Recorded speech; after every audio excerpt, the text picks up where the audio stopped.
Good evening, everyone. Welcome to the Cereal City Lions Club meeting tonight. It's good to have everybody here. It's nice to see a full group again. Thank you all for coming out. The Cereal City Lions Club is a Battle Creek community service organization that supports and promotes community involvement and provides assistance to persons with sight, hearing, diabetes, and other impairments, as well as supporting zone, district, state, and international projects. All right.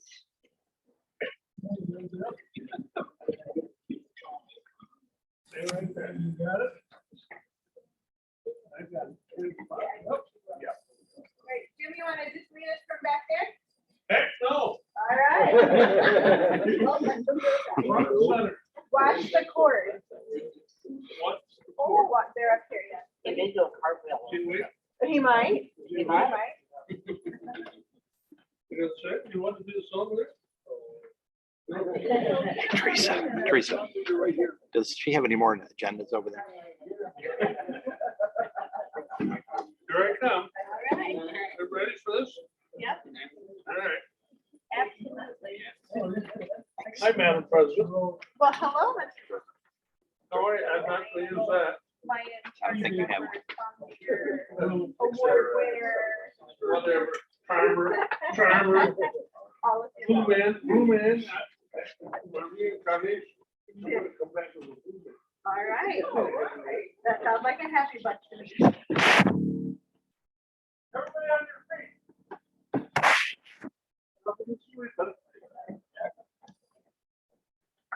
That's who's Brian. We got birthdays. We got important. Oh. Hello, Jim. How are you? That's the elevator to the front desk. Table. That's good.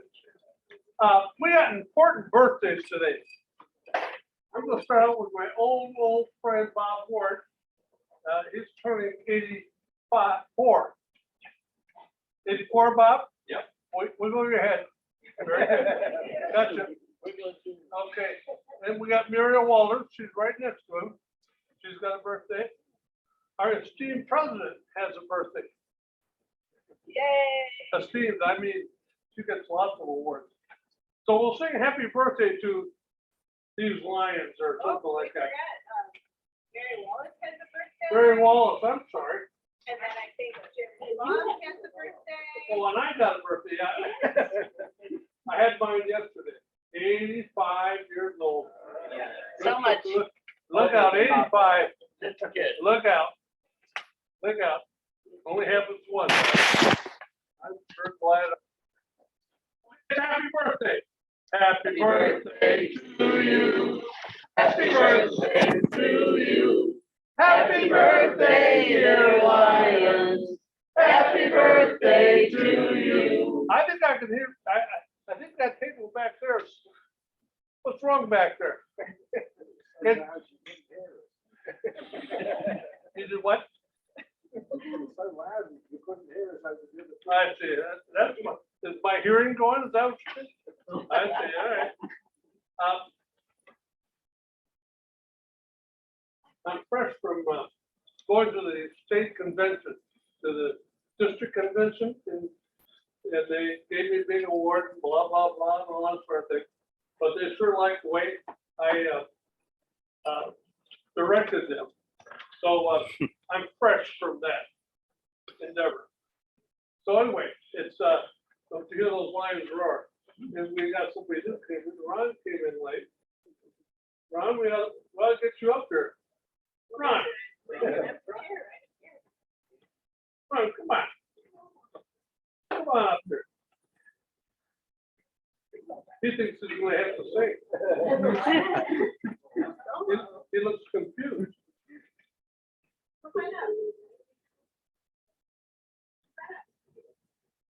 No, we don't want you to sing.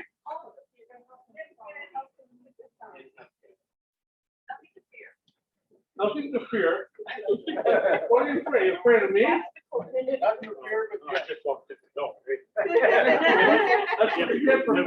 What's your name? Someone's coming in. Kevin who? Yeah. It's up to you, those lions roar. Ready, set, hit. Don't you hear those lions roar?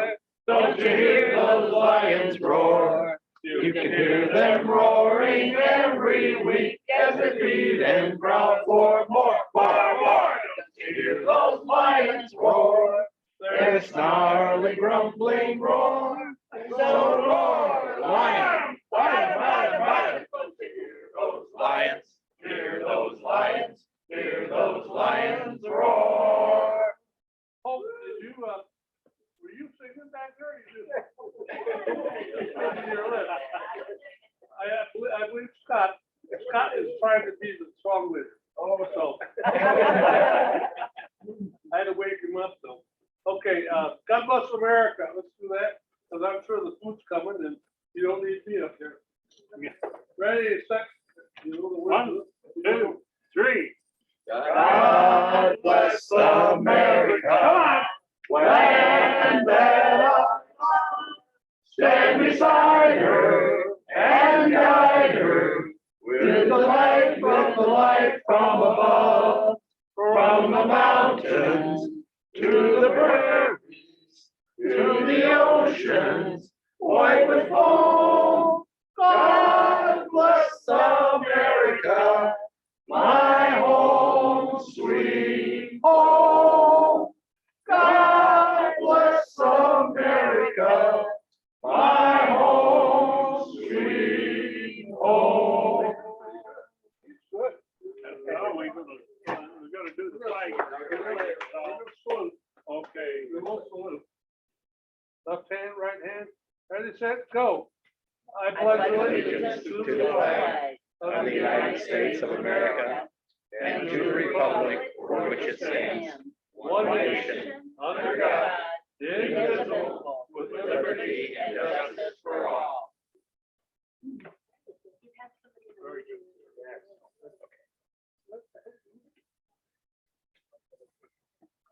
Muriel, would you lead us to the invocation, please?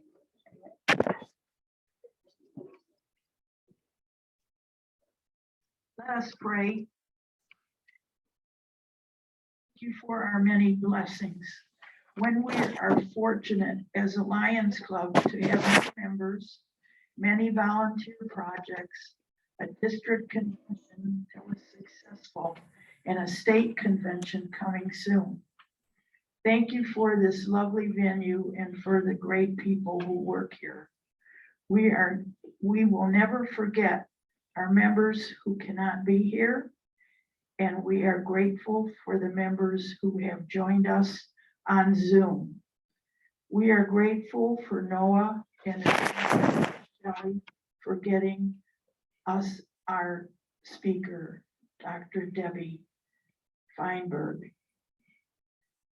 The presentation will be on Zoom.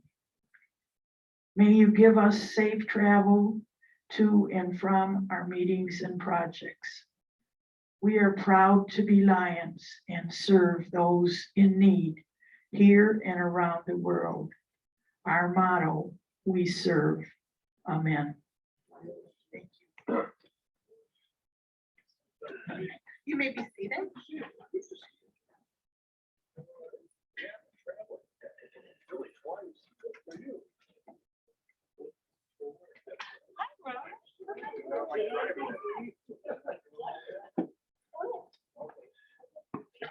Right there.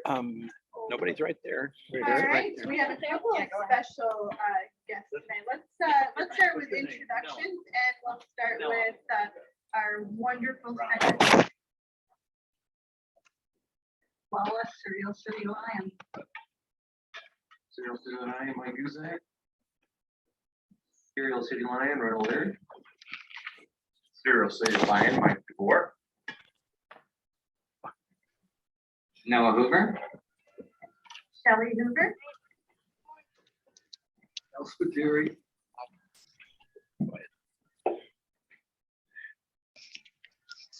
Tom Jacob, Serial City Lion. Maureen Baca, Serial City Lion. Bob Ward, Serial City Lion. Muriel Walters, Serial City Lion and associate member of Bedford Area Lions Club. Roger Spriggs, Serial City Lions. Serial City Lion, Bob Harvey. Oh, yeah. Serial City Alliance Jim Bond Charter member of this line.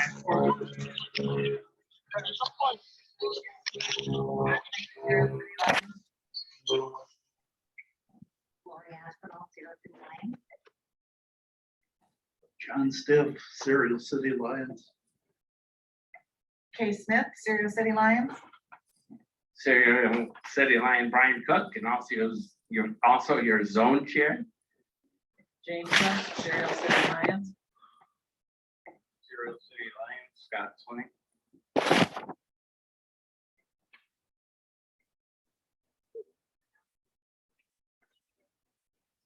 Yeah, Roger Bossi, Serial City Lion, and we have Karen Wallace and Derek Dean on Zoom, as well as Dr. Debbie. Right. Great, welcome everyone. Oh, Serial City Lion Ron Marlatt. Dorothy. And Dorothy. and Serial City Lions Streets again. All right, thank you.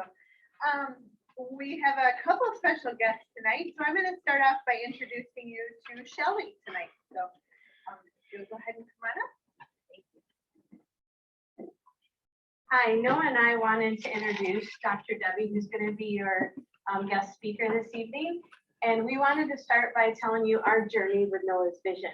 So Noah's vision has always been 20/20. He had a little bit of, is it nearsighted or farsighted when you can't see up close a little bit? But when he was about 4 years old, he would try to hunt Easter eggs and literally topple over and fall down when he tried to pick it up. And I thought, what's going on? This is kind of crazy. Why can't my kid hunt Easter eggs? And then he was also having trouble reading. So we took him to a vision specialist, Dr. Fortenbacher, and he got some vision therapy. So vision therapy is where they train your eye muscles. And that remedy kind of lasts us anywhere from 8 to 9 years. And this is where Noah's story takes over. All right, so then around 2019-20, my vision started progressively getting way worse, to the point where I probably couldn't have been able to read the menu on your guys' menu, the big menu word far away, and it started getting worse and worse. Then back pain started getting to the point, and neck, to the point where I was in the ER twice, and my physical therapy, because my neck locked up in this position. In this position, it wouldn't, in the middle of the night, it happened like that. And so I don't know why it started getting worse, but I was getting glasses just at a pair. I was going to get a prescription for new glasses. And I normally don't wear glasses because I don't really like them, but I was to the point where I couldn't see. So, and I was annoyed because I walked in the kitchen one day and my mom was like, I was looking at her apparently like this. And she's like, why are you looking at me sideways? And I said, I was looking at you in the eyes. Apparently, I'm really agitated about that. And she started looking it up online, thanks to her lovely research skills. She ended up asking me all these sorts of weird questions to fill out this questionnaire that's on your table. And within 24 hours of filling out that form, Dr. Debbie called us on a Sunday, her personal time, and asked if she could see me in person on Monday in her office in Detroit, 8 a.m.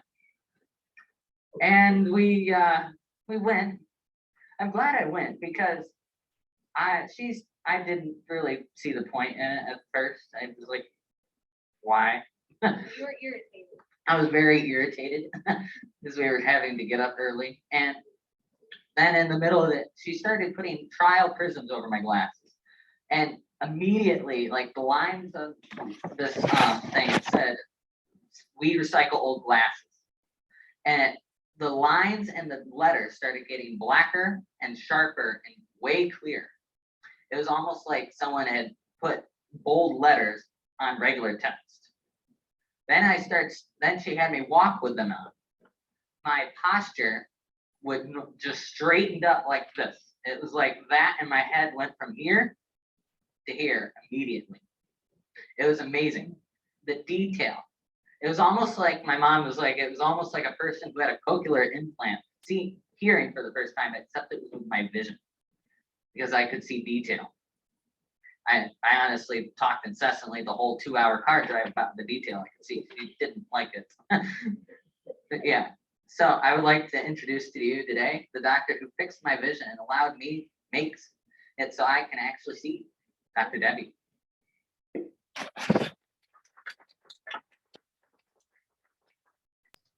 Now they can hear you, and you're all set. So I do hear right.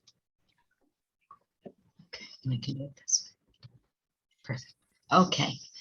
Thank you, Emron. Yeah, of course they can. So I hear want to first thank Emron, who's been amazing in helping me to set up all the technical aspects of being able to be with you guys today. So as the title reads, new treatment approach for headache, imbalance with walking, neck pain, and reading difficulty, and it's special glasses. So my name is Debbie Feinberg. I'm a neurovisual optometrist practicing in Bloomfield Hills, Michigan since 1983. And my passion is helping patients just like Noah. And I want to thank Shelley, his mom, and I also want to thank Kay for giving me this wonderful opportunity to share my work with all of you tonight. So the first slide, what is binocular vision dysfunction? It's a pair of glasses that's the treatment in most cases. It's actually really more common than any of us ever imagined, but it's almost rarely diagnosed by doctors. In the population, there's 1 in 5 people that actually suffer from this condition. Besides Noah, you probably all know at least one more person with this. And so why is this condition missed so often? The way that the eye exam is performed in a traditional setting is they check each eye separately, but what they're not doing is checking them together as a team.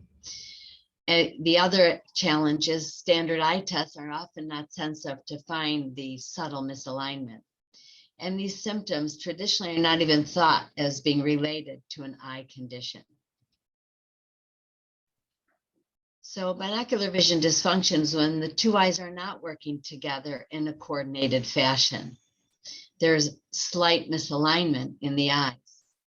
Most often the causes are blurred. It'll cause blurred or shadowed vision, but it often doesn't cause double vision. Shelley said to me not too long ago, you know, most people think prism is when people see double. But what's real, and that is true. Traditionally, we think of needing a large amount of prism to bring the 2 images together. But most of my patients actually don't describe double. They describe shadowy, imperfect vision. And the symptoms are actually being caused by the eyes struggling to align with one another. So what are those symptoms? There's headache, and the headache can be, as she's describing, in the forehead. It can also be back of the head, sides of the head. And then neck pain is a very significant symptom. Noah talked to you about his head tilt. Well, the head can weigh 20 pounds. Imagine holding the head off to one side for so many hours a day. By the end of the day, you're experiencing terrible neck discomfort. And then, as you can see, there's motion sick with the little boy in the bottom and the little girl in the car. And then again, somebody holding their head, just feeling like there's too much pressure. And of course, imbalance. Most of my patients are disoriented in space. They can be dizzy, lightheaded, and they can fall often. And then, of course, if our eyes aren't working together, forget reading. We can't read. If we are, we're slow readers, we're frustrated readers. We close an eye, we skip lines, we reread for comprehension. So we also have just visual issues. You know, the woman with the 4 eyes, clearly that's an example of a diplopic condition, but this guy's holding his forehead, and obviously the screen has blurred images. Probably one of the most interesting symptoms to me is anxiety. I was a psych minor in school. And to think that the lenses I was prescribing were going to help patients with anxiety, I could never imagine that in a million years. But the very first patient, one of the very first patients that I helped, when I gave her the prismatic correction, she leaned forward and said, "Did you give me Valium?" I said, "No, is that how you feel?" She said, "Yeah, you created a calm that's come over my body. I feel so relaxed." So anxiety is a very common symptom before my patients actually get helped. One of the most interesting things recently we learned is the highest Google search to our office is anxiety on highways. If I'm driving at a fast rate of speed, there's flicker frequency in my peripheral vision that makes me feel off, like I need to pull over to the side of the road, because patients actually feel dizzy from that fast peripheral vision stimulation. So what is it often confused with? This is probably the most interesting thing also, in that there's so many conditions that my patients come in that were told they had, but maybe they didn't. So Meniere's or atypical Meniere's, migraine associated vertigo or vestibular migraine, labyrinthitis, which is a swelling of the inner ear, vestibular neuronitis, BPPV. Maybe some of you have heard about people rolling over in bed and getting a little bit of a spin if they roll on one side versus the other. And then psychogenic dizziness. I had never heard of that term before, but it means you must be making it up. It's all in your head, can't be real. Maybe they had migraines, muscle tension, headaches, sinusitis, and we talked about the chronic neck pain. And then we talked about the reading challenges, dyslexia, ADD, ADHD. And sometimes they have just binocular vision challenges, a weakness of the muscles or the nerves that innervate the muscles. These are, again, connected to how the body feels unsafe in space. So there's generalized anxiety disorders they are diagnosed with. They're diagnosed with panic attacks, agoraphobia. It just means I feel comfortable and safe in my home, but don't take me out of the home because that's where I could be unsafe. And then we said psychogenic dizziness, ADD, ADHD. And then malingerers just means you must be making it up. It can't be real. It's all in your head. They were diagnosed often with traumatic brain injury, a concussion with persistent post-concussive symptoms, and it can actually be a cause of many of the symptoms in all the previous categories. So I'm about to show you what's called the binocular vision dysfunction simulator, and I want to prepare you. You may not feel the best after you see this image, and if you need to, just look away. Take a look at this for a moment.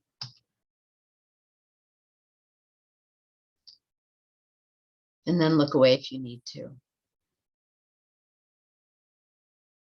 So how did that make you feel? You know, sometimes if I'm in a lecture hall where people can raise their hands, and certainly any of you can do so, how did it make you feel? Does anybody want to share out loud how it made them feel? So I'll just let you know that the most common things that people say if I'm talking in a big group is, I felt a little nauseous. I felt a little uncomfortable, queasy. I felt a little dizzy, a little headachy.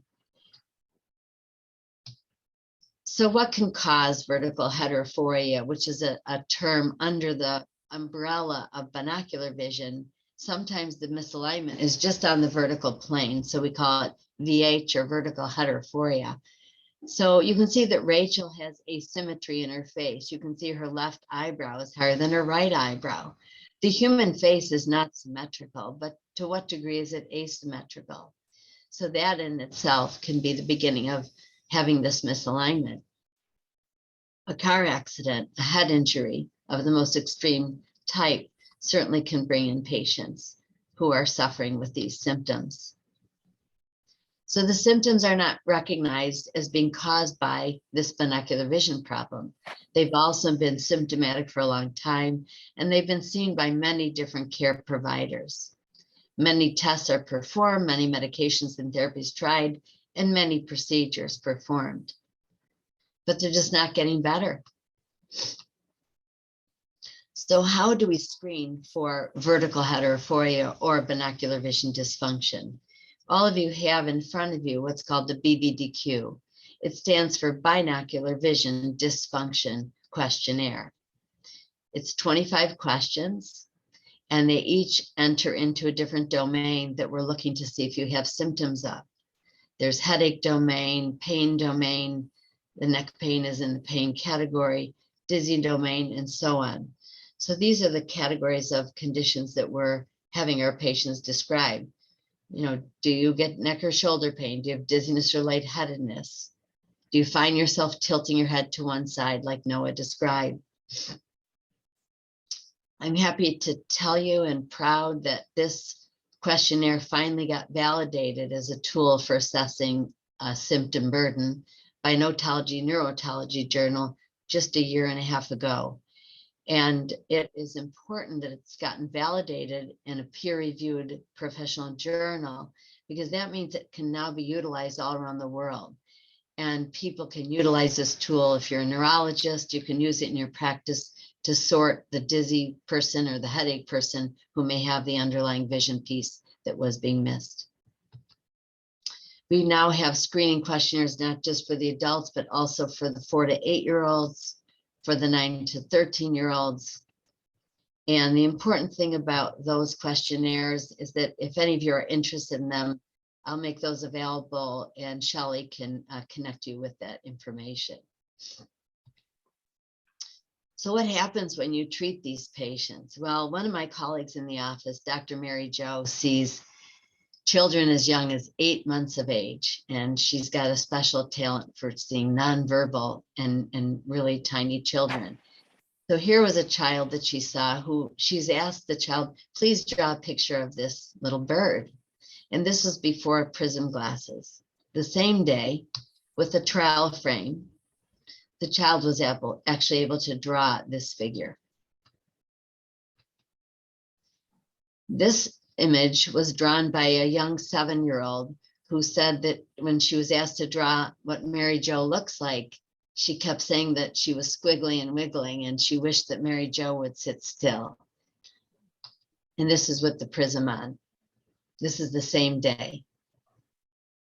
I did a TED talk over 5 years ago, and we actually showed this image, and the audience just like went into an explosion of clapping. And they're so almost like in disbelief that this could happen. But doesn't it tell you what kind of suffering a child is experiencing when they can't see the words, or the words are moving on the page and they don't know how to tell the teacher this is their normal? So what kind of children can be helped? We talked about the children with reading and learning difficulties, with difficulty concentrating, hyperactivity, ADD, ADHD, children with motion sickness. It's a hallmark of this condition. 95% of my patients have some history of motion sickness, either as a young child or in their later years. They don't like the back seat. They like the front seat better, but they prefer to be the driver when they become an adult. These are children who are clumsy and uncoordinated. And what is the treatment? So it's microprism lenses, and we talk about micro because it's such a small unit. When you look at someone's glasses, you would never really be able to tell that they actually even have prism in them. In summary, 1 in 5 people have this condition and can be helped with this type of correction. The average amount of improvement is 80% by the second visit. Usually it is 2 visits, the first and then the second so imagine you're coming in with tense muscles and you get your very first correction. When you come back in 1 month, those muscles are actually going to start to relax. And that's often when that second prescription is prescribed. And then using this questionnaire or BVDQ to screen those who might have it and can be helped. We set up a URL called www.isitmyeyes.com. And when you go to that URL, you'll actually see that same questionnaire pop up. Once you fill it out online and press send, it goes right to our phones in the office. And we actually receive over 250 questionnaires a week from all over the country and all over the world. We have now trained 40 doctors in many of the states in the US and 1 doctor in Australia. So we like to show this picture that Picasso drew of a woman who had uneven eyes. And we used to talk about there must be something in his history that made him draw all those asymmetrical people. I once saw a very interesting article about his girlfriend. And she had very asymmetrical eyes. I believe she's still alive in her late 90s. So I thought you might find that interesting. That's really it for my talk, and we've left time for you to ask questions if anybody has any.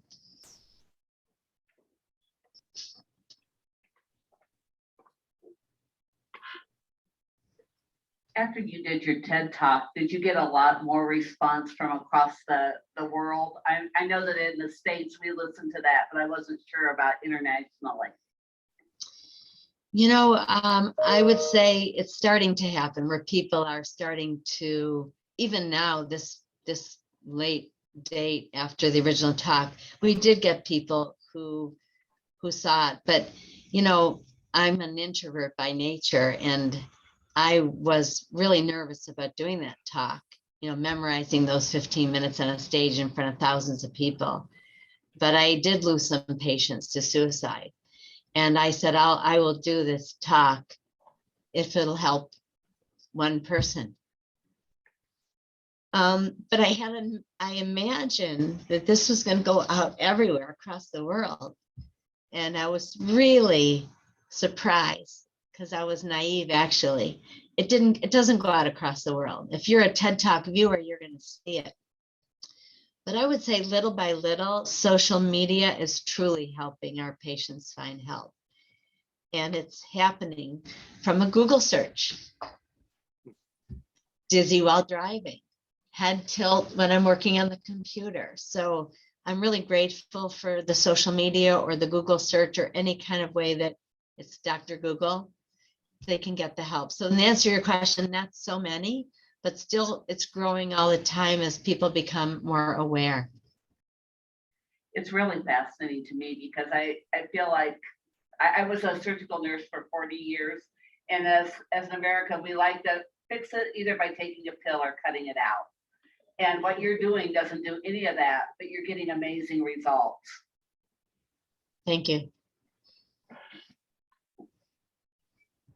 I have a question for you. So are you presenting to teachers of the visually impaired, orientation mobility specialists, vision therapists? So we know when we're doing functional tests or working with students in the school, that we can refer them to you. Anytime I'm asked to speak, I'll speak, and that's why I'm here with you tonight. If I'm invited, I come.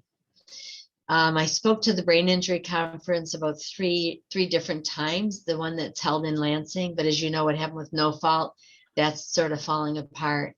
But I would say, feel free to spread the information that I'm an open speaker. I'm always willing to speak.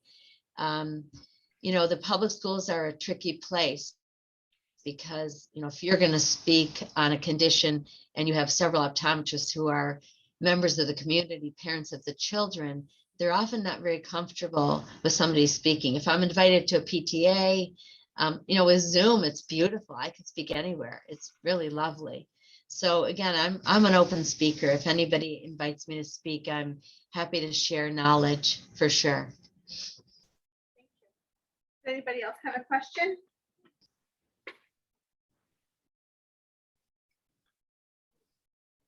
Okay. Any other thoughts you would like to leave us with? When I often lecture, I throw up a pair of eyeglasses and I'll say, this pair of glasses is my patient's medicine. And I will tell you, over the years, my patients have been able to wean off of so many psych meds that they were given for their anxiety that was really visually induced. So my greatest joy is to have people get help from something as simple as a pair of glasses. So I just want to thank you for this opportunity to share the work. Thank you, Debby. Wonderful. Thank you so much. Take care.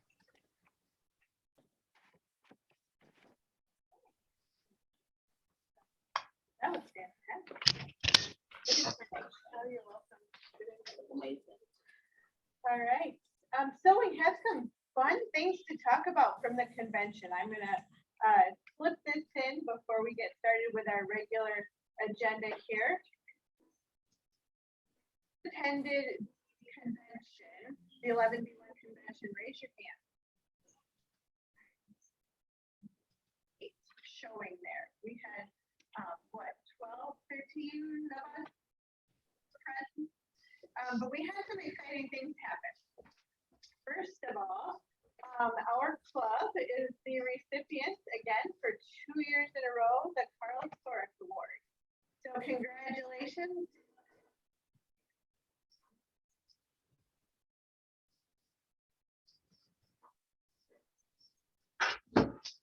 Awards that were given. Red O'Leary, engraved glass bell. Roger Bob, glass bell. Roger, do you want to talk about those? I haven't seen this yet. And Roger also received the Helen Keller Fellowship.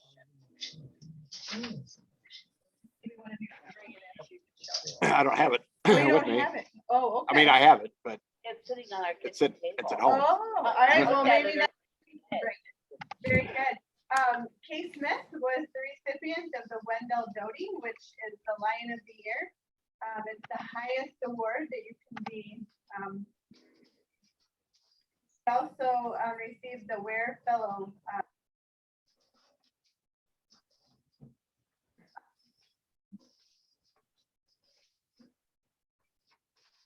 Is awarded to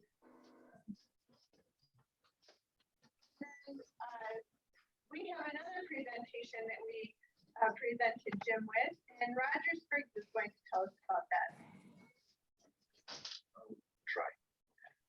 Okay, the board met a while ago and we tricked Jim into not coming to the board meeting on time. Because we're discussing what to do about somebody that had got 64 years. And it doesn't happen very often, as you can appreciate. That we'd give him a plaque to celebrate, and we'd ask the district governor to present that to him. And in addition to that, we're going to have a bench made. Visit at the zoo, at the Lions enclosure. So that will, it'll give us a bit of free publicity for Lions, and it'll celebrate Jim Barnes' terrific service to Lions. Thank you. Let's also give a hand to those that received an award at the convention. They worked very hard for those, and also cheers. Very good. All right, on with our agenda. Red, do you have anything you want to tell us about membership? Membership wise, we could use more members. We actually came out of the gate pretty strong. And kind of tapered off a little bit. We're starting to run out of year. Because I think it's over in June. End of June. Yeah, so, but anyway, and there was also a challenge to get 60 members in 60 days for the district. And that's coming to a close pretty soon too. So if anyone out there knows or can think of anyone to drag in here. Invite. I don't know the current status of it because it's the whole district. But, I think they said How- we're how's the- pretty close. yeah, the 60 out of 60. How are we doing on that?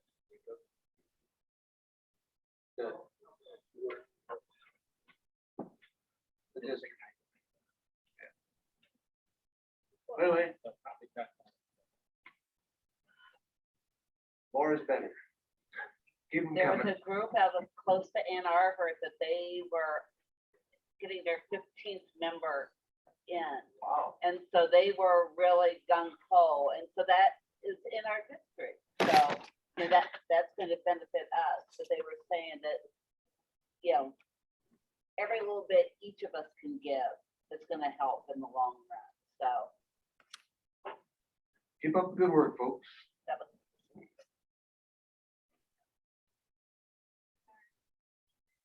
Okay. Fundraising, the garage sale, and the programs, please.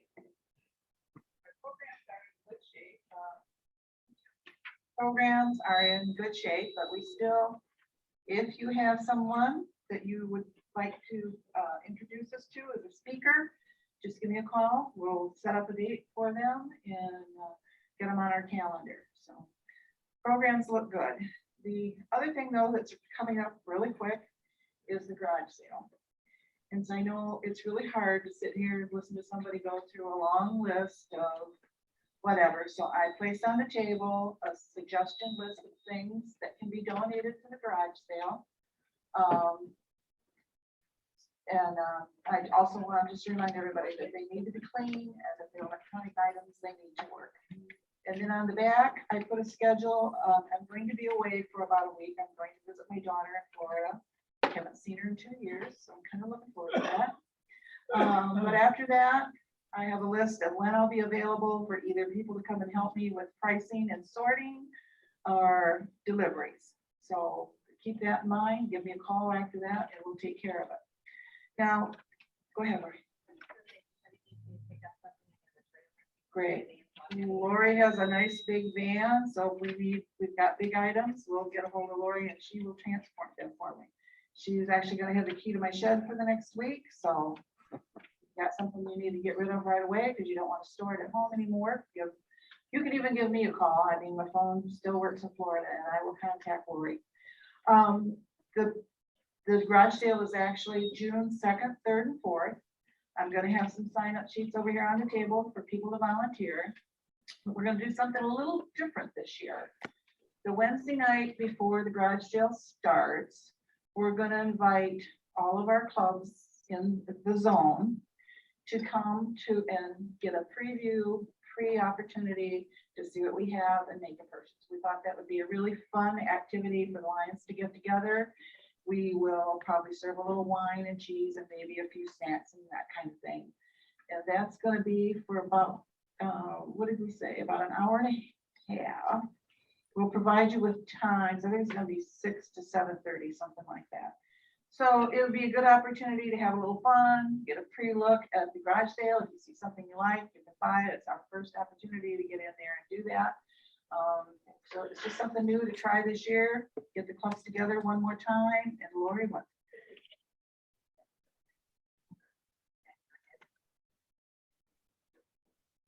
All that, and it's going to go in the admin fund, correct? Because it's Lions selling to Lori. We get that right. Other than that, that's all I got right now. So like I said, check out the list. And it's limited to this, and then this is a 1963 project. Oh, they want $15,000 for it. So that too. So, but let's not sell it to the Lions. Let's sell it to somebody else. Oh, and the other, we had a couple questions about the chili cook-off. We don't have any, the only thing we have set on that right now for sure is the date, and that's going to be October 29th. So a chili cook-off, and we're thinking about making it a trunk or treat. But the meetings for that and committees for that will be formed later on this summer. We've got plenty of time to do that. So really no real information on the chili cook-off yet. Are there any questions? Any other questions? I think there's several of us that are supposed to meet. I think there's a few of us that are supposed to meet tonight to talk about that with Stacy. So if you're one of those people, make sure you stay after for a couple minutes. Okay, good. All right, then, thank you. We're gonna move to your right. So zone update. Just a quick little zone update. Again, we had a very good showing at the district conference, so that was a good outing, and encourage everybody to do that as those seem to pop up. The state convention is coming up in a couple weeks, and I know we got a few people going to that as well. The official district cabinet meeting is Sunday, May 15th, and that's at Jackson, downtown Jackson, at the Vandercook Lake Lions Club. If anybody would like to attend with that, I know Roger will be there, or probably, maybe Zooming. So anybody can go, just the cabinet is the only one that can vote at cabinet meetings for that. They're also having pancake breakfast that morning if, for those that want to attend for that. And zone chair training, we've got that scheduled that Thursday of the garage sale, June 2nd, I think that is. So anyone wishing to be a zone chair or thinking about being a zone chair, come on over, and Roger and I have a great presentation for that, and you'll be dazzled. So, all right, so that'll be coming up in June, so, all right. While you have the microphone, would you also talk about the Lions of Michigan Foundation raffle, please? The Lions of Michigan raffle, we sold 200 tickets for the club. Those all got sent in. Last Saturday was the drawing, was the sellers drawing. Did anybody win? You know, they would call the winners, so haven't seen that yet. So, and the 21st is the big money. So those have all been taken care of. Okay. Okay. Roger.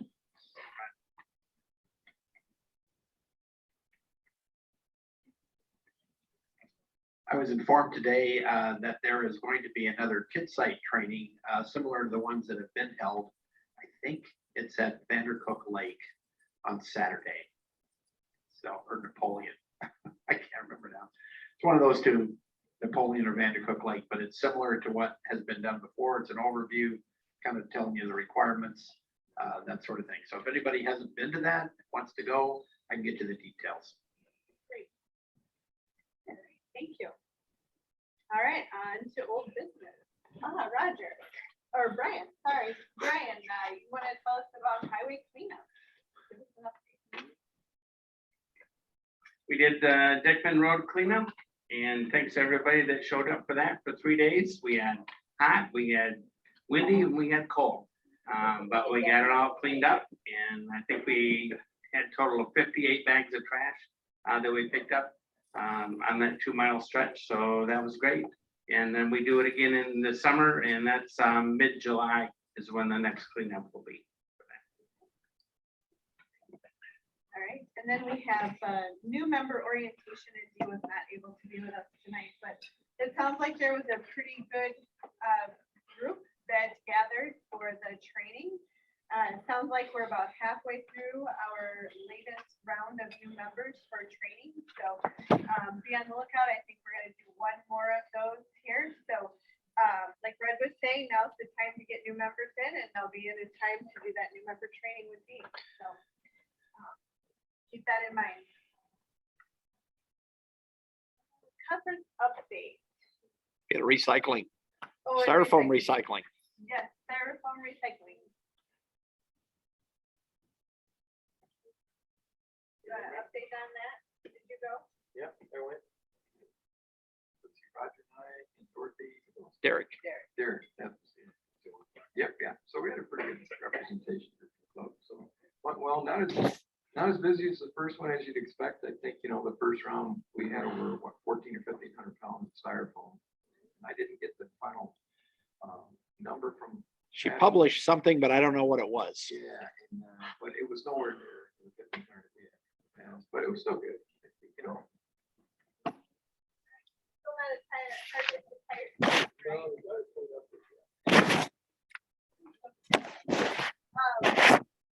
Conference update. Does anyone want to give some information on the conference? Anything to add to that?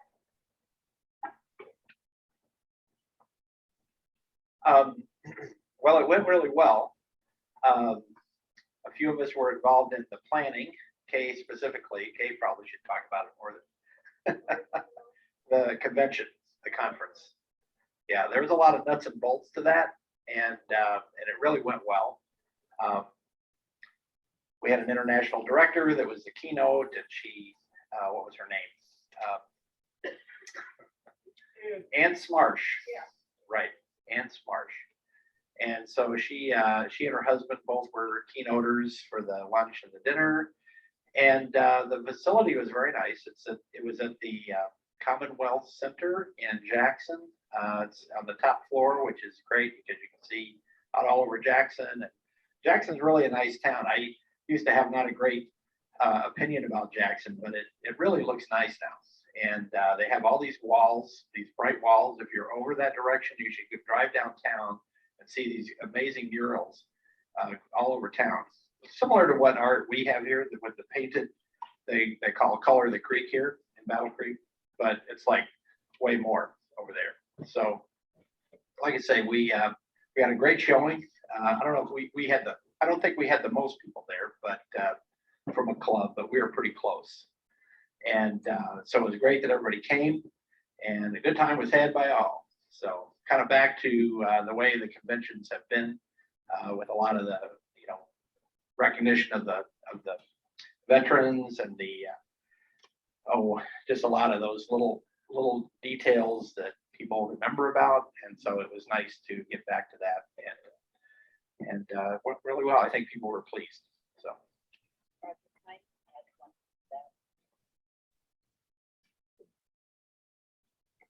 One of the breakout sessions was held by Craig Bishop from the host club. And the challenges that are thought by all the clubs across the state is, what do you do to get new members in, new young members, new energetic members? And Craig was really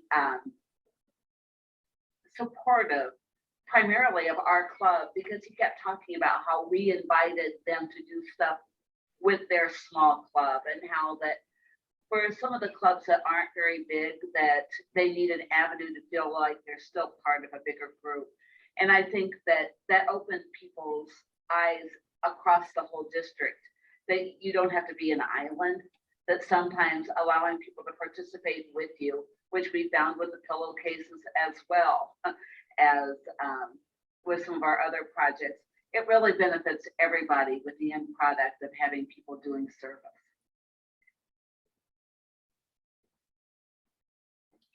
Had a great New Orleans band. Yes. All right. Mary, would you please give us an update on camp quality?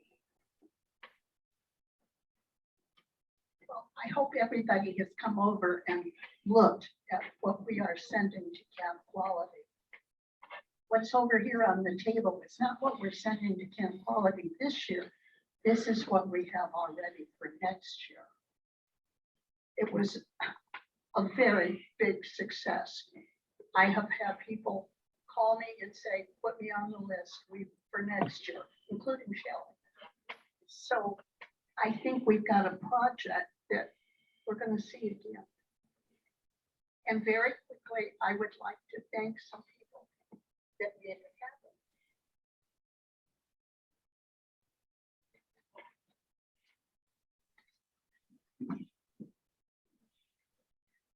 Okay. The two of you are going to help greatly. I have 3 boxes in my car that they're taking so that people will have them. Ariel?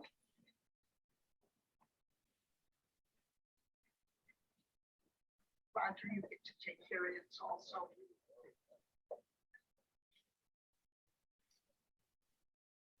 And I can't take credit for the candy. This was Karen's find. Because it's a Nestle product, but I have never seen Lion candy.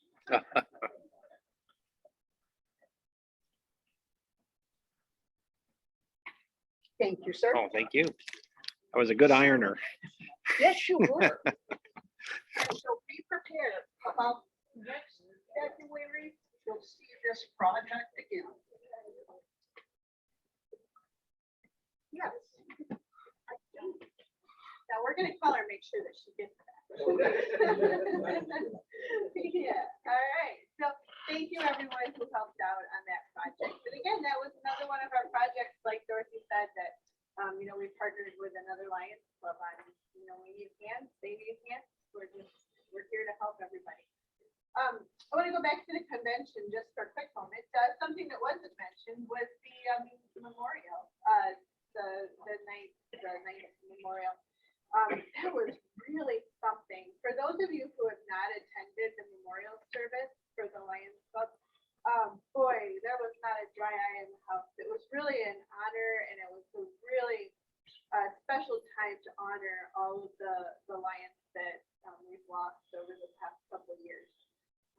they were not able to do the memorial for last year because of COVID. So there was 2 years of service, three years of service. So there were a lot of Lions to be remembered, but it was a really special service night. Highly encourage, those of you to attend both the conference and the conference is outstanding too. But this year we're not losing anyone.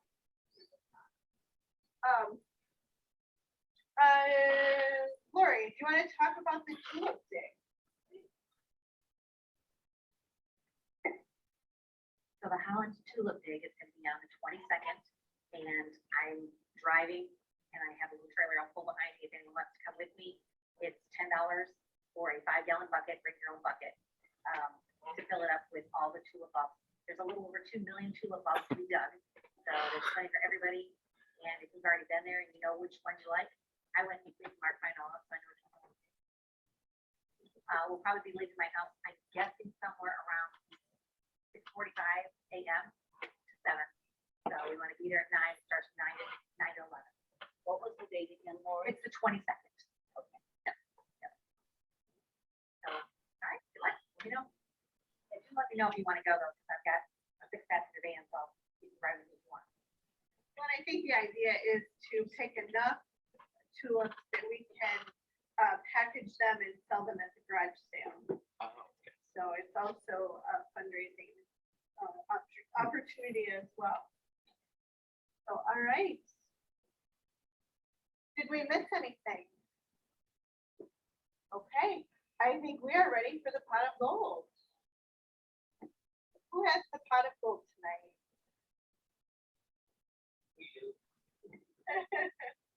Oh, wait, one more. We wanted to talk about the emergency response team. I knew there was one more thing. Sorry.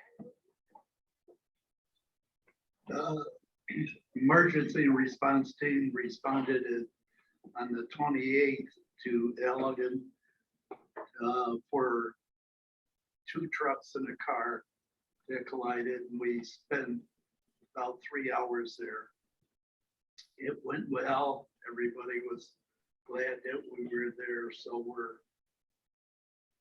trying to get out there and be known that we do exist.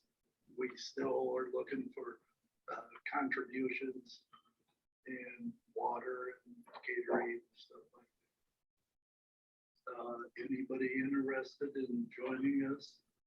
I need your name, your telephone number, and your email address.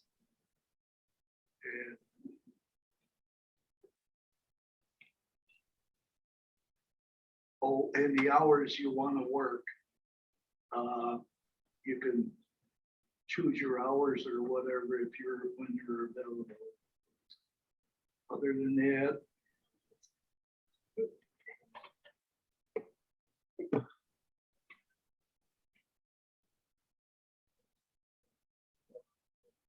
Yeah, there's an article in the Shoppers as well if you want more information on that. Okay, now we're ready for pot of gold.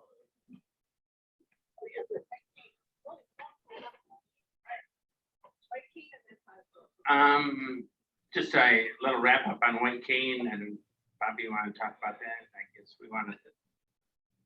We cleared, what was it, $1,300?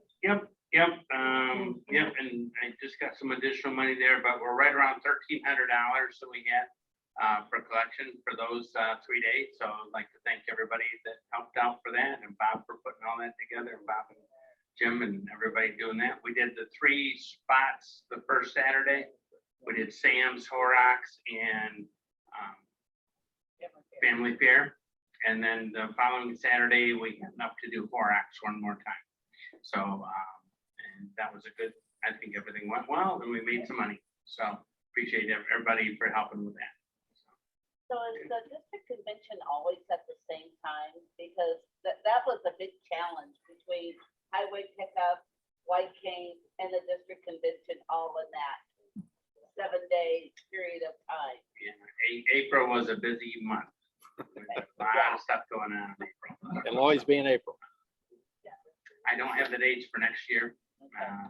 but usually it's, And as a I highway think pickup, they've we don't have a overlapped choice. before, you know, and sometimes they will do just not the convention, they'll just do the following weekend or something like that. But yeah, it was interesting that everything kind of overlapped this year, you know, and then you get the highway cleanup dates and things like that.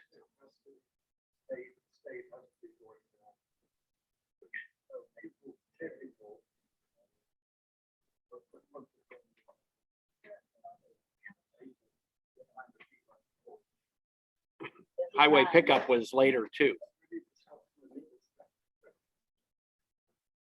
Yeah, the highway pickup was a week later or 2 weeks later than normal. Normally it's like right in the middle of the month, and it was at the end of the month this time.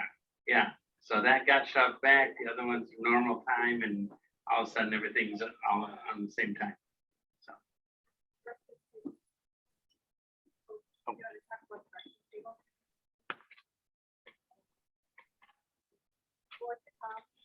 I can say something about it.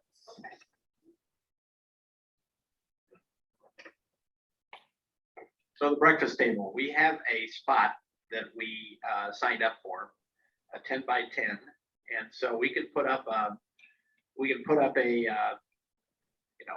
canopy, with our banner and all that sort of stuff with a table, and we could give out information. I did talk to Barb Baggerly about doing diabetes testing, but she's going to be in Texas and Dorothy's going to be out of town. And so if anybody knows a nurse that would like to do diabetes screening, we have all the stuff for that. So we can't, there's no parade. There is not going to be a parade this year, so we don't have to worry about that. I guess they were, because there was supposed to be a run that day also. And it just was, there's too many things conflicting and they couldn't work out a route. And so I guess they decided not to do it. So we'll need, and I guess, if we want to do the thing with the 10 by 10, we've already paid for it. So, we've got it. So we'll need to have some people sign up probably next meeting to be there. It's from 8 to noon. So, if somebody wants to stay there the whole time or wants to do, shifts or whatever. Now, I guess there was some conversation with Marshall that they might want to share it, but their president wasn't really sure. She didn't know anything about it really, but Brian. So. Might join us as well. Yeah. So we might be doing some collaboration. Right. So that's June 11th. That's June 11th, Saturday. I know. Give away some money.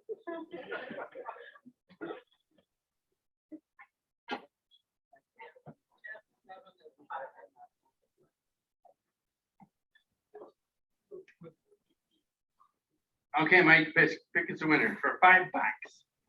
First winner is blue tickets. Get out your blue tickets, 50-50. 937. 937. Right there, Tom ticket. $5 winner. Okay. All right, pick the next one. Pick the next one there. Okay, for $7, $909. 909. Oh. Right there. We got a lucky table. There we go. All right, pick the next one. Maybe somebody else at your table can win. All right. 905. Oh. Yeah. Good. All right. Why did we even buy? Okay. Attendance, you got attendance ready to go? All right, Hope's got the attendance drawing. For everybody that played, remember you have to get your name tonight, you have to have played tonight, and also I've been here last meeting. It's $5.50.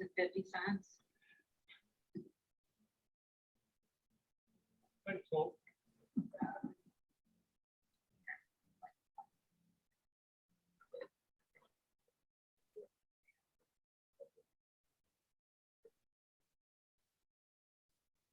John Barnes. Roll it over.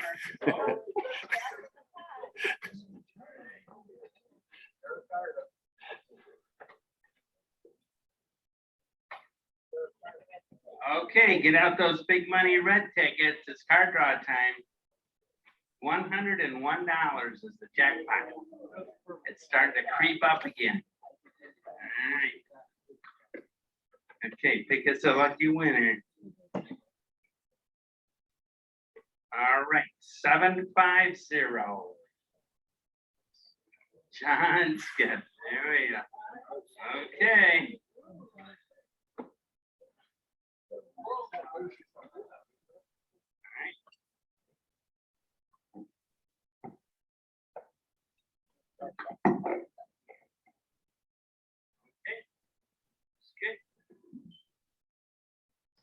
I better shuffle them up here.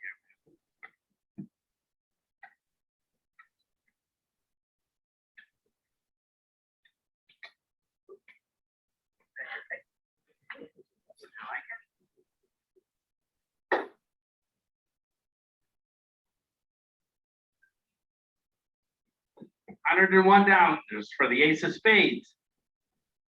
And it's black club. 7 o'clock. Oh, thanks for playing though. Okay, we'll roll over till next time. The ace is in there. Right there. All right, it's still in there and we're one card less, one card closer to big money. All right. And now it's happy bus time.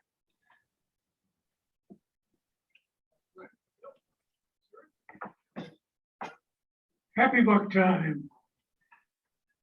Got one happy buck I want to put in for Ron Marlett, who handled this last time. Thank you, Ron. Wow, you're very well. Appreciated that. And Very generous group. they are. Very good. Another dollar in for the program tonight. Thought that was an excellent program. And who else would like to throw some money into the hopper? Hi there. I'd like to put $1 in for the program tonight. I've never heard of this before, and I'm just fascinated, having worked a little in schools and just to your point as well, this should be screened for in schools. And also, I'd like to give happy bucks for my safe travels back and forth to Pennsylvania twice in the last month. So I'm very glad to be back. Thank you.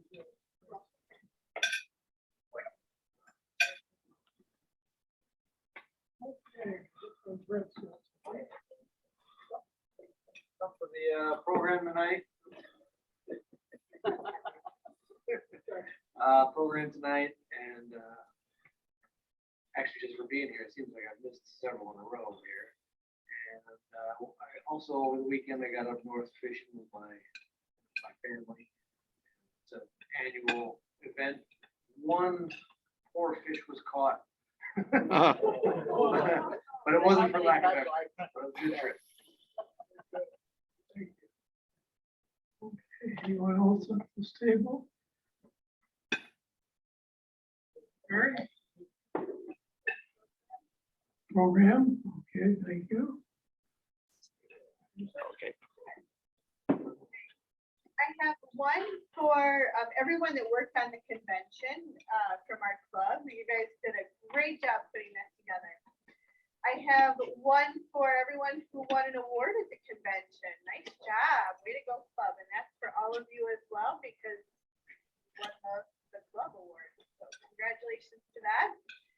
One for the program tonight. That was an outstanding program. One for the new members that we are going to get between now and the end of June. Do I hear 3, 4? All right. And then one for a really fun, happy, safe prom night. Yeah. My youngest son went to prom and was safe, and they had a lovely time. And I got to be the chef, the chauffeur. That's fun. It was held. It was in Sherwood, of all places, but it was a beautiful place. Found a really neat park. Oh, and I have one more. This one is for Blueman Group, and I think Jim will elaborate on that. No, he won't. All right, one for the Blueman Group. There you go. I'll go back to this table over here and then I'll get back. Ron? For the program tonight, that was extremely interesting. I had no idea, all the detail he went through and, for the program. My nephew's son was selected to attend Elmo College. He's going there. He was like an all-state ball player, and they said you can play baseball, you can play basketball, you can play football. But by the way, you got to study too. But anyway, he's on his way. And also for the pillow cases, that's tremendous planning ahead. 6 P's. I'll tell you what they mean. I can't share it here. I'll meet you. So I have 3. The first one was for the program. I thought it was an amazing program. I keep thinking about how we like to fix things quickly, but looking at things from a whole physiological standpoint was amazing. She did a great job, and her caring and response to you, just like she has us, everybody else. Thank you so much for bringing us to her. The second one is for Mary Wallace. I was with her when she got this idea, this light bulb above her head that said, we could do this, but no one, or I shouldn't say no one, I had no idea that you would be able to find that many people to donate that much material. I thought we would be asking for at least $2,000 from the club. And what did we ask? $200? $500 for basically the thread and the scissor or things like that. It was amazing.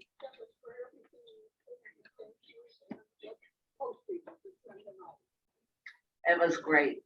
And my last happy buck was for the district convention. My first partner in euchre was Brian Cook. We started out at the table together as partners. Unfortunately, Brian left me, but I never left my table. So it worked out great. I made $40 for an hour and a half of fun times. And if you haven't gone to a convention before, please do. There's so much to do, so many wonderful people to meet and fun times to do.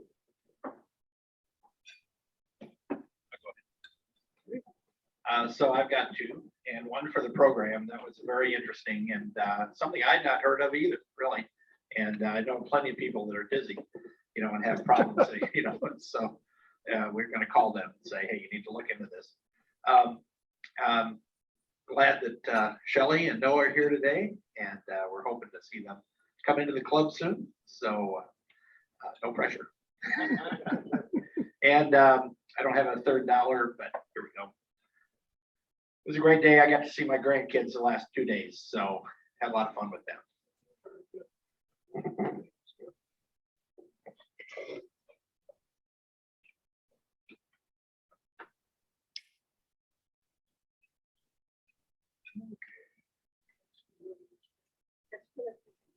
For the program, and I sort of know what that is. A year ago, I was seeing double, and it's scary if you're driving. And I had a prism put in one of my lenses also, and it's worked beautifully.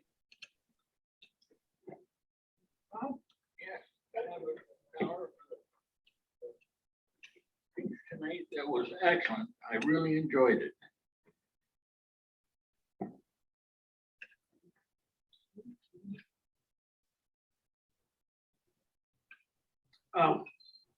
$1 is for the program. That's a great program, and nice to be able to learn a little bit while we're sitting here.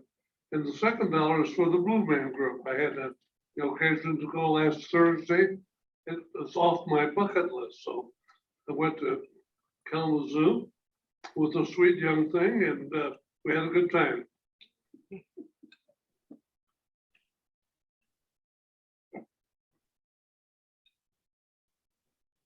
Muriel?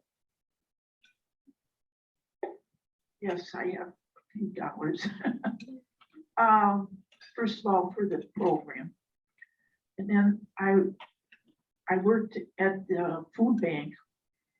And I was so delighted to see Bob Ward's daughter and her husband working. And let me tell you, they worked. Then another dollar for Bob Harvey's daughter. I don't know if you saw the article in the Shopper, but let me call her the butterfly lady. And it was a wonderful article. It was next to the one for the pillowcases on the next page. And that was really nice. And then the other dollar is for all the people that work so hard on all the projects.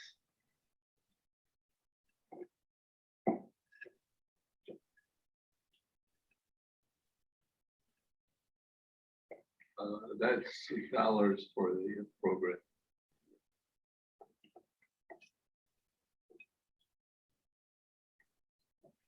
Okay, got a few for you. Club of the Year, Carl Sorek's a big deal. We competed with 42 clubs or something like that. So many of them pretty big. So that's a great achievement. It's everybody in the club, of course, worked for that. I'll be happier on Friday when Harriet's completed a surgery. She's having a brand new knee and they're doing it outpatient. So she'll be in at 9 and out by 1. So that's quite something. The program tonight, my son had a car accident about 8 weeks ago and is seeing a neuro specialist and has prisms in his men's classes. And he's doing pretty well. So I'm familiar with that program, and it's done wonders for Harold, so thank you. And the other one is for all our potential new members, and I want to remind the club that they have to be registered by June the 14th to count. That gives LCI time to get him in the record by the end of the year. So don't think bringing somebody in on June the 28th is going to get any brownie points.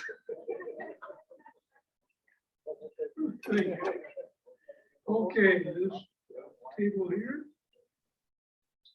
Okay. I have a $50 for Brian and I hitting the road tomorrow to Georgia to visit my brother. Look forward to seeing you. Safe trip. Okay. I want $1 from Muriel. No, sorry, Mary Wallace. Muriel too, though. What she did with this pillowcase project was phenomenal. So I want to recognize that. And then I also want to recognize the convention. That was a wonderful, amazing experience. And like they said, if you have not been to one, you need to go. It was fun. It was educational. The food was good. You get to meet a lot of wonderful new lions. And probably my favorite thing of the whole thing was the pie auction. So if you don't know what a pie auction is, you need to go to a convention and find out, or you can ask Roger Spurs.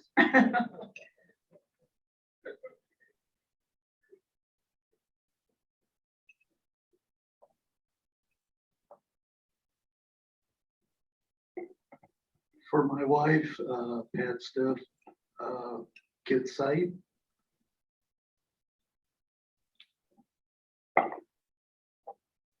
Anyone else? Okay, thank you very much, everybody.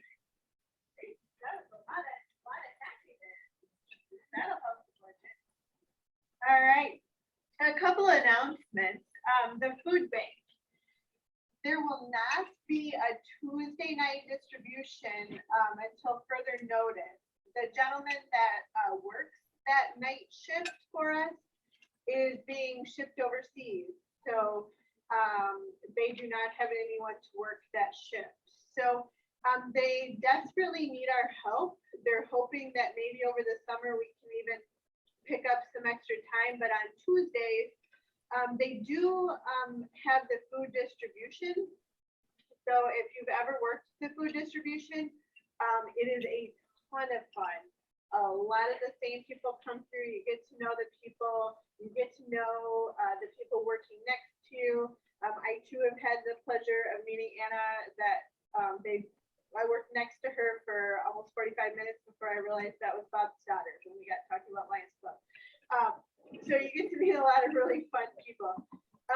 So if you're interested in continuing to work at the food bank next month, you can either go online and pick your own time, or you can come do the food distribution, and that you can show up anywhere, 1 o'clock really, anywhere from 1 to 5. They're still distributing food until the last car drives out. Next Thursday is Rise again. So if you're interested in working, partnering with Rise, that would be next Thursday. We kind of broke it into 2 shifts. So I think Brian has been showing up. Brian, what time do you show up to Rise? Is that about 3:30-ish, 3:30? Yeah, they start at 3. Okay. 3, and then I start the second shift about 5, and we work for about an hour and a half. So if you're not able to catch the 3 o'clock, but you can catch the 5 o'clock, just shoot me a text and I'll tell you where we are. Are we still doing about 3 times for that? Yeah, we ran out the last month when we did food distribution with Rise. They had just enough to get through Springview Towers and had nothing to take to Kellogg Manor. The need has increased so much again. The food bank was saying the same thing. They're seeing another spike in the need for the food distribution. So both are needing help. So if you're interested and available, come on out. It's tons of fun. Board meeting next week. Then the garage sale. So make sure if you can't work, you come and shop. The MD11 convention at the Marriott in Auburn Hills. I believe we have people registered for that. That'll be May 19th and 21. May 25th will be the regular meeting at Riverside here. June 2 through 4th, again, it's the garage sale. June 24th to 28th is the LCIC Montreal 2022. And the tulip dig is the 22nd. So get a hold of Lori if you're interested in that. There's some sign up sheets if you're looking for something to do. And unless I forgot something again. So who is meeting after work? It's about the free chili, yeah. So I think Stacy wanted to meet with the ones that have been meeting thus far. We're not ready to bring it out to everybody yet or to put a whole committee together yet. Just those few that have been.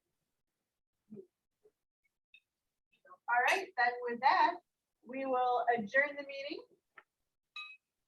Everybody enjoy your meal, enjoy some conversation, and have safe travels home.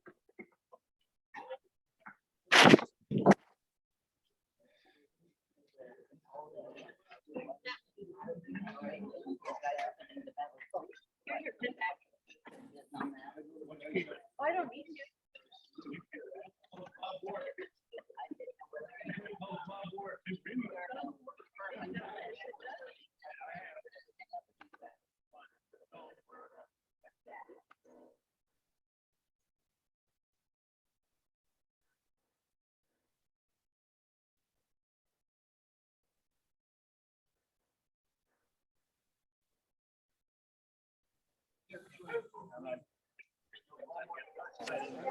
I got a box of this thing. Gotcha, so do I, yeah. It's like a taco. Oh. You couldn't figure out what they were eating. Yeah. And then taco thing.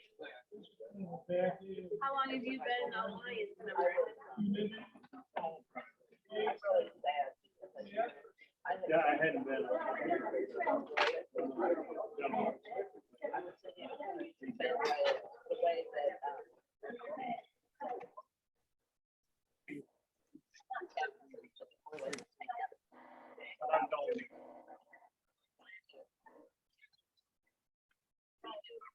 And that, I thought. Actually, now we're really.